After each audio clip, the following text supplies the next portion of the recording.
Hi tech दौर में अब अपराध का तरीका भी बदल गया है। अपराधी नए नए अंदाज में प्रतिदिन वारदात को अंजाम दे रहे हैं। इसी कड़ी में आज भागलपुर में अपराधियों ने दिन दहाड़े एक चौक के समीप छिनतई की घटना को अंजाम दिया। बदमाशों ने बीच सड़क पर गाड़ी रोककर वाहन में तोड़फोड़ करते हुए महिला से सोने का चेन छीन लिया और फरार हो गए। मामला भागलपुर बबरगंज थाना क्षेत्र के अलीगंज ट्रैफिक सिग्नल के समीप का है, जहां कार सवार महिला के साथ बाइक सवार अपराधियों ने छिनतई की घटना को अंजाम दिया। घटना के बाबत बताया जा रहा है कि मीरा देवी अपने बेटे विवेक कुमार, पुत्रवधू और पोती के साथ बूढ़ानाथ से अपने रिश्तेदार के घर जगदीशपुर जा रही थी। इसी दौरान अलीगंज ट्रैफिक सिग्नल के पास जब ट्रैफिक लाइट जला तो विवेक कुमार ने अपनी कार को रोक दिया। इसके बाद बाइक सवार दो लोगों ने विवेक को गाड़ी का गेट खोलने के लिए कहा, लेकिन विवेक ने गेट नहीं खोला। इसके बाद दोनों ने कार को पीटना शुरू कर दिया और जब विवेक गेट खोलकर बाहर निकला तो इसी बीच अपराधी कार के पीछे बैठी महिला मीरा देवी के गले से सोने का चेन छीनकर भाग निकले। घटना के बाद पीड़ित ने बबरगंज थाना पहुंचकर मामले की जानकारी दी। वही घटना की सूचना के बाद बबरगंज थाना की पुलिस अलीगंज ट्रैफिक सिग्नल के पास लगे सीसीटीवी कैमरे को खंगाल रही है और अपराधी की खोजबीन जारी है। मैं बूढ़ानाथ भागलपुर का रहने वाला हूँ। ठीक है, मैं भागलपुर से बूढ़ानाथ से जगदीशपुर की ओर जा रहा था, मैं और अपनी फैमिली के साथ। तो इसी दरमियान अलीगंज चौक रेड सिग्नल जो है, रेड सिग्नल पे सिग्नल लगा हुआ था। तो सिग्नल लगने के दरमियान में हमने वहाँ खड़ा था और जब सिग्नल ग्रीन सिग्नल हुआ तो दो लड़का गाड़ी के आगे आके खड़ा हो गया। इस दरमियान में हमने हॉर्न मारा तो वो गाली गलौज करने लगा और डायरेक्ट आके शीशा पे हमला कर दिया। शीशा पे मुक्का उक्का चलाने लगा, गेट का एकदम पागल की तरह गेट को घींचने लगा। ऐसे दरमियान में गेट खुलने के तहत में वो मुक्का मारने लगा, लात मारने लगा और मम्मी का गला से चैन अंदर घुस के छीना और उसके बाद लेडीज के साथ हाथापाई किया खिड़की से और वो सीधा ये डाट के रोड भाग गया। इस दरमियान में हम 112 को भी कॉल किए, लेकिन उसका कोई रिस्पांस नहीं मिला और हम फिर बबरगंज थाना आए और यहाँ पे आवेदन दिए, लिखित आवेदन दिए। क्या कुछ नहीं किया यहाँ तो अभी सूचना तो कुछ नहीं मिला है, लेकिन अब आगे देखते हैं शाम तक में क्या प्रक्रिया होता है। और 112 का कोई रिस्पांस नहीं मिला है। कितने लोग थे आप लोग? हम लोग टोटल 4 आदमी, एक बच्चा। 4 लोग जेंट्स में हम थे, 3 लेडीज और एक बच्चा। जी। कहाँ के रहने वाले? हम बूढ़ानाथ के रहने वाले हैं। प्रॉपर मेरा नाम विवेक कुमार है। जी। क्या करते हैं? हम ये पढ़ाई करते हैं। किस चीज से जा रहे थे? 4 व्हीलर से जा रहे थे अपना। जी। कार लगी हुई है वहाँ सामने। हम लोग बुढ़ाना से भागलपुर बुढ़ाना से आरकेलन कहटोली से आ रहे थे, जगदीशपुर जा रहे थे कोई काम से।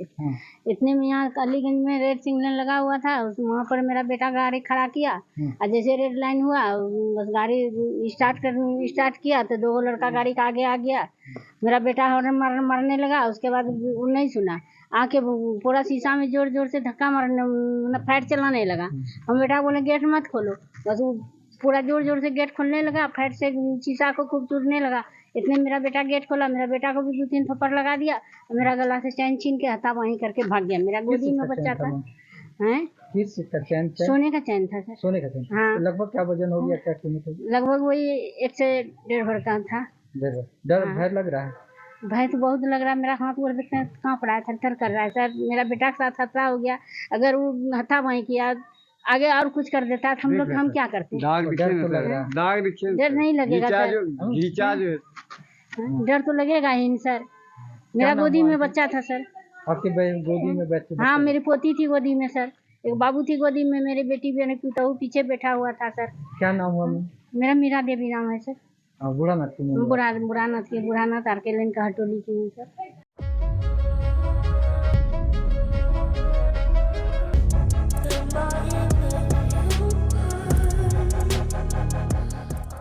अगलगी की घटनाओं से बचाव को लेकर अग्निशमन विभाग की ओर से आज भागलपुर शहर में जागरूकता रैली निकाली गई। अग्निशमन कार्यालय से जन जागरूकता रैली को होमगार्ड कमांडेंट ने हरी झंडी दिखाकर रवाना किया। इस मौके पर अग्निशमन विभाग के दर्जनों अग्निशामकों के अलावा अन्य लोग मौजूद थे।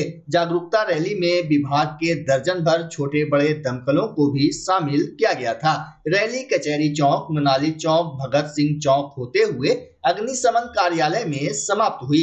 वहीं आम नागरिकों से अगलगी से बचाव को लेकर सावधानियां बरतने की अपील की गई। लोगों को खासकर रसोई गैस, बिजली के शॉर्ट सर्किट एवं कूड़ा करकट से घरों और संस्थानों में लगने वाले आग से बचाव के लिए सावधानियां बरतने की सलाह दी गई। शहरी भाग में जितने हमारे जन जागरूक व्यक्ति हैं, पब्लिक के बीच में जागरूकता पैदा करने के लिए आज हम लोग रैली निकाल रहे हैं, क्योंकि अग्नि से सुरक्षा होना जरूरी है और इसका निवारण ही इससे की सुरक्षा है। अग्निकांड नहीं हो, इसके लिए हम लोग आज जन जागरूकता रैली निकाल रहे हैं।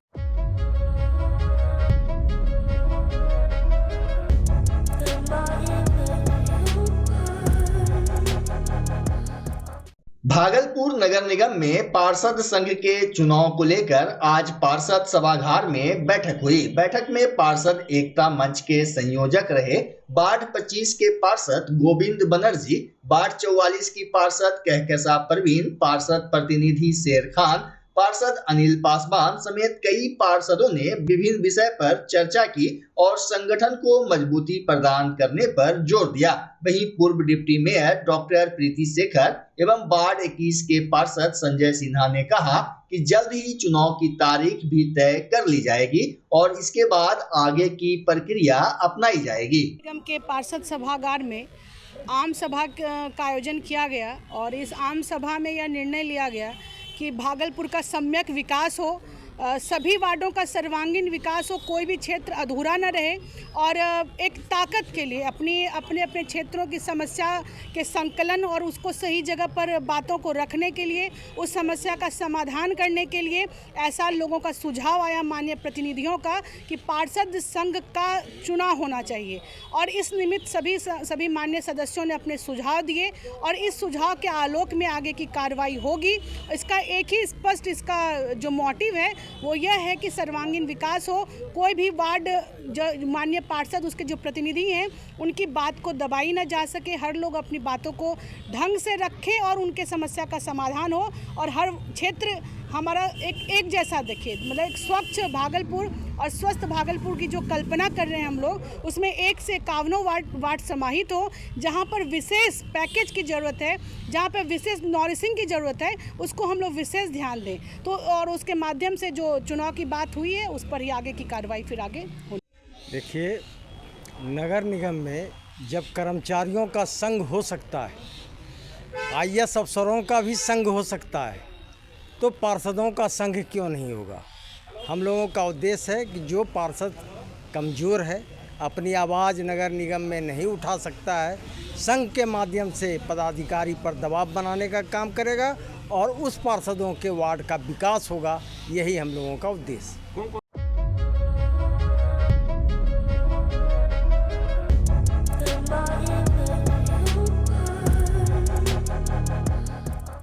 विश्व प्रसिद्ध श्रावणी मेला को लेकर भागलपुर जिला और पुलिस प्रशासन की ओर से कई तरह की व्यवस्था की गई है। इसी कड़ी में पहली बार भागलपुर पुलिस प्रशासन की ओर से सुल्तानगंज में कांवरिया श्रद्धालुओं की सुरक्षा के लिए अश्वारोही दस्ता का गठन किया गया है। कांवरिया श्रद्धालुओं को किसी तरह की परेशानी ना हो, इसको लेकर पुलिस घोड़े पर सवार होकर कच्ची कांवरिया पथ पर 24 घंटे शिव भक्तों की सुरक्षा में लगी है। घोड़े पर सवार होकर 5 की संख्या में पुलिस की 2 टुकड़ी लगातार 24 घंटे भ्रमणशील है। श्रावणी मेला 2024 में पिछले वर्ष की तरह इस बार भी सुरक्षा के व्यापक इंतजाम किए गए हैं। इसमें भागलपुर जिला बल के अतिरिक्त पटना, नवादा, कैमूर, बक्सर, गोपालगंज, बेतिया, भोजपुर, पूर्णिया, कटिहार, किशनगंज, अररिया, इन सब जिलों से लगभग 170 के संख्या में पुलिस पदाधिकारी और इन्हीं सब जिलों से लगभग 770 की संख्या में सिपाही और गृह रक्षक भी प्रतिनियुक्त किए गए हैं। इसके अलावा बिशप की 2 कंपनियां यहाँ पे प्रतिनियुक्त हैं और विशेष रूप से यहाँ पे MMP आरा से 2 अश्वारोही दस्ता के 2 ट्रूप्स यहाँ पे आए हुए हैं, जिसमें कुल 10 इनकी संख्या कुल 10 है और ये लगातार कमरिया पथ पे गश्त कर रहे हैं और कमरियों की सुरक्षा में दिन रात लगे हुए हैं। सुरक्षा के इंतजाम की और बात करें तो कुल मिला के 7 सहायक थाना यहाँ पे खोले गए हैं। मोटरसाइकिल गश्ती पार्टी कुल 5 हैं जो कि अलग अलग रूटों पे लगातार गश्त कर रही हैं। इसके अलावा 2 ट्रैफिक थाना, बॉम्ब डिस्पोजल स्क्वाड और आंसू दस्ता भी यहाँ पे प्रतिनियुक्त हैं। पूरे मेले क्षेत्र की सीसीटीवी के द्वारा निगरानी रखी जा रही है और सीसीटीवी कंट्रोल रूम में अधिकारी प्रतिनियुक्त हैं जो कि पूरे मेले क्षेत्र की अच्छी तरह से निगरानी भी रख रहे हैं और चाक चौबंद जो सुरक्षा व्यवस्था है उसका जो है सूचना हम लोगों को लगातार दे रहे हैं।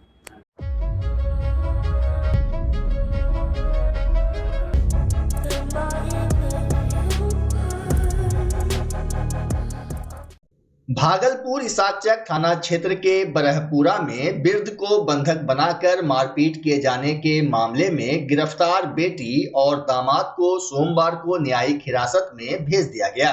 मामले में पीएचडी के रिटायर्ड बड़ा बाबू जलील साले के बड़े बेटे इकबाल जलील के लिखित आवेदन पर जलील साले की बेटी और दामाद मोहम्मद नासिर परवेज उर्फ गुड्डू पर केस दर्ज कराया गया है।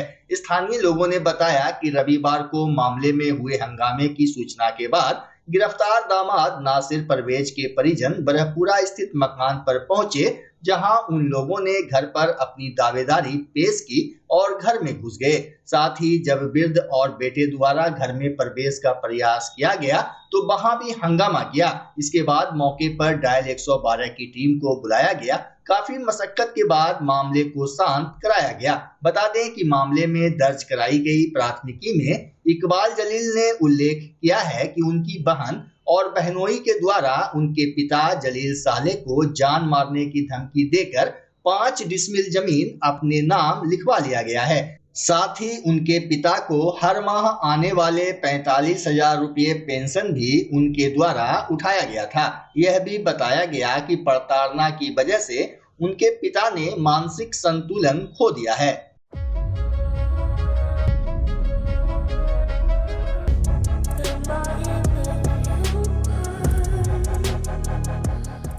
बिहार संविदा एएनएम संघर्ष मोर्चा महासंघ के आंदोलन का आज 1 महीना पूरा हो गया। वहीं अपनी विभिन्न मांगों को लेकर भागलपुर के सदर अस्पताल परिसर में एएनएम संघर्ष मोर्चा ने धरना प्रदर्शन किया। प्रदर्शनकारियों ने समान काम के बदले समान वेतन दिए जाने की मांग बिहार सरकार से की। एएनएम ने बताया कि हम लोगों को अगर 5 मिनट लेट हो जाता है पहुंचने में तो अटेंडेंस काट दिया जाता है, लेकिन ऐसा स्थायी कर्मी के साथ नहीं होता है। ये हम लोग का ये आंदोलन चल रहा है, बिहार सरकार की नीतियों के खिलाफ आंदोलन चल रहा है कि हम लोग के साथ सौतेला व्यवहार किया जा रहा है। पहली तो मांग हम लोग का ये है कि हम लोग को नियमितकरण करते हुए समान काम का समान वेतन मिलना चाहिए। दूसरी है कि हम लोग को फेस अटेंडेंस जो बनाना पड़ रहा है उसके हिसाब से ही हम लोग को वेतन सरकार कह रही है कि जुलाई से शुरू होगा फेस अटेंडेंस के तहत। कैसे हम लोग कर पाएंगे? हम लोग बहुत दूर दराज क्षेत्र में जाते हैं जहाँ पे आने जाने का कोई सुविधा नहीं है। 3 नदी को पार करके हम लोग को जाना होता है। अगर सरकार का कहना है कि 9 बजे से लेकर 5 बजे तक आप लोग को अटेंडेंस बनाना है, अगर हम शाम के 5 बजे वहाँ रहेंगे, वहाँ से आने का कोई सुविधा नहीं है, कौन लेगा हमारा गारंटी? अभी इतना बाढ़ में पूरा सब कुछ डूबा हुआ है तो कैसे हम लोग वहाँ से आएंगे? आज सीएस से आप लोग मिले थे? नहीं, अभी तो सर मीटिंग में है, हम उन्हीं से मिलने के लिए हम लोग अभी उनका वेट कर रहे हैं। आएंगे तो मिलकर ही जाएंगे हम लोग। आप अपना परिचय दीजिए। पूजा कुमारी, जिला सचिव एएनएम। मेरा कहना ये है कि कुछ लोग का क्षेत्र तो नज़दीक है, वो लोग 9 बजे पहुँच जाएगा। मेरा क्षेत्र बहुत दूर है, वहाँ हम कभी भी 9 बजे नहीं पहुँच सकते। हो सकता है 9:05 में पहुँचे, हो सकता है 9:15 में पहुँचे। इस तरीके से अगर 5 मिनट के लिए हमारा महीने का सैलरी हमेशा कटते रहेगा तो ऐसे कैसे होगा? एफआरएस के विरोध में हमने ये प्रदर्शन रखा है। और दूसरी चीज, बहुत सारी जगहों पे ऐसी भी सुविधा है कि नेटवर्क नहीं है। ऐसे जगहों पे अटेंडेंस बनना तो इम्पॉसिबल है। नेक्स्ट, अभी मेरा मातृ अवकाश खत्म हुआ है। आप खुद बहुत सारा अभियान चलाते हैं, मातृ मृत्यु दर, शिशु मृत्यु दर को कम करने वाला और भी एक्सेट्रा एक्सेट्रा। अगर आप इस तरीके से महिलाओं से काम लेंगे तो वो खुद के बच्चों पे कैसे ध्यान देंगे? खुद का बच्चा उसका एनीमिया मुक्त कैसे होगा? आपने इतने सारे अभियान चलाए हैं सिर्फ देशवासियों के लिए, और देश में जो महिला कर्मचारी काम कर रही है उनके लिए क्या आप सुविधा प्रोवाइड कर रहे हैं? ना बाथरूम का सुविधा है, ना और कोई सुविधा है। पहले जिन क्षेत्रों में आप एक दिन विजिट करने जाते हैं आपकी हड्डियां टूट जाती है, उन क्षेत्रों में हम 365 दिन जाते हैं, 365 दिन।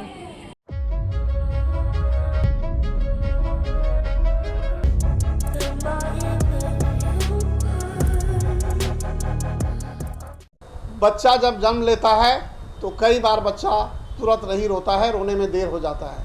ऐसे में बच्चा क्षतिग्रस्त हो जाता है और उसके बचने की संभावना कम हो जाती है, और यदि बचा तो भविष्य में उसमें विकलांगता की समस्या आती है, जिसे सीपी कहते हैं, जिसका कोई माकूल इलाज नहीं है और ज़िंदगी भर बच्चा विकलांगता से जूझ सकता है।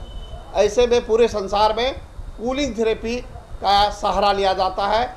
जन्म से ठीक 6 घंटा के अंदर यदि उसको कूलिंग थेरेपी दिया जाए तो उससे उसका सीपी की समस्या कम होती है और बचने की भी संभावना बढ़ती है। पहली बार बिहार झारखंड में आपके शहर के स्नेह नवजात शिशु बाल सेवा केंद्र में यह मशीन उपलब्ध है। कभी भी ऐसी बात हो कि बच्चा रोने में विलम्ब हो गया तो आप स्नेह नवजात शिशु बाल सेवा केंद्र में जरूर संपर्क करें।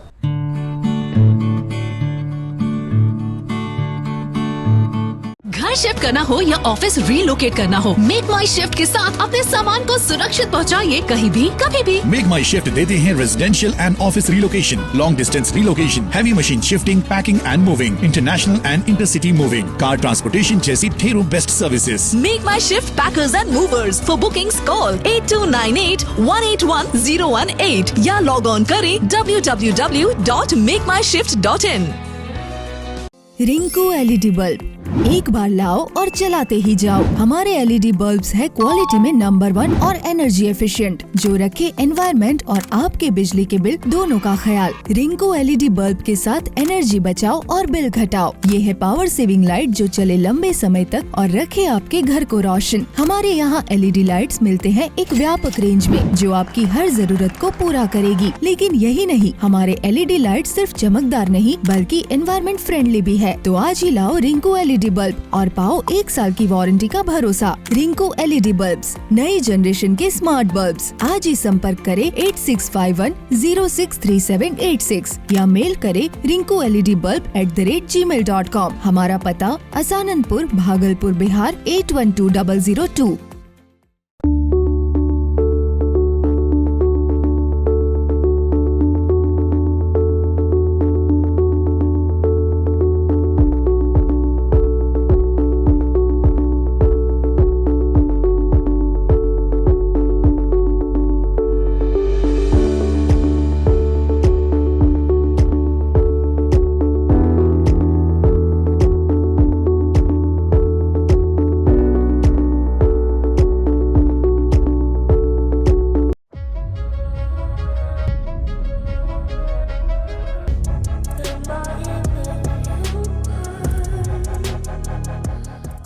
वैशाली जिले के बलिगांव थाना क्षेत्र के लधो पंचायत के वार्ड 7 में योगी स्थान के समीप एक वृद्ध के 2 दिनों से भटकने की सूचना एक कॉलर ने डायल 112 को दी। सूचना मिलते ही बलिगांव ERB1 मौके पर पहुंचकर वृद्ध को सुरक्षा में ले लिया। ERB1 ने वृद्ध की जिम्मेदारी को अपने ऊपर लेकर पहले उस वृद्ध से किसी तरह उसका नाम पता जानने की कोशिश की। वहीं काफी मशक्कत के बाद वृद्ध ने अपना नाम तिसिऔता थाना क्षेत्र के लोमा गांव निवासी मदन पासवान बताया। उसके बाद डायल 112 की पुलिस ने वृद्ध को सकुशल उसके घर पहुंचाया। हालांकि वृद्ध को देखने से ऐसा प्रतीत हो रहा था कि उसकी मानसिक स्थिति ठीक नहीं है।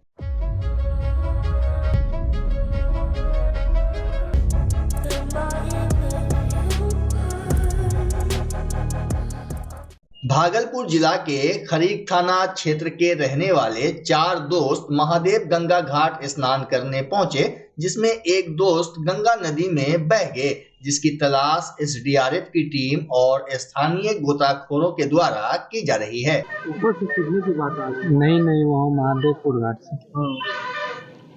क्या हो गया? नहाने आया था, उसी में डूब गया। अकेले आया था? नहीं, वो अपना 4 दोस्त के साथ आया। के साथ है तो खाली वही डूबा कि और भी? नहीं, खाली वही। खाली वही डूबा। क्या नाम है? नोमानंद कुमार। कहाँ का रहने वाला? अठनिया घर है उसका। अठनिया। पिताजी का? पिताजी का नाम पीतम्बर राय कुमार। विद्यार्थी थे? विद्यार्थी था। किस क्लास में पढ़ता? 14 साल। 14 साल। किस क्लास में पढ़ता? क्लास के साथ? 7th में पढ़ा। 7th। दोस्त कौन कौन थे? दोस्त एक अमन था और 2 कोई था, उसका नाम नहीं जान रहा। किस चीज़ को लेकर नहाने आए थे? कल ही? नहीं, मतलब संडे को छुट्टी था स्कूल में,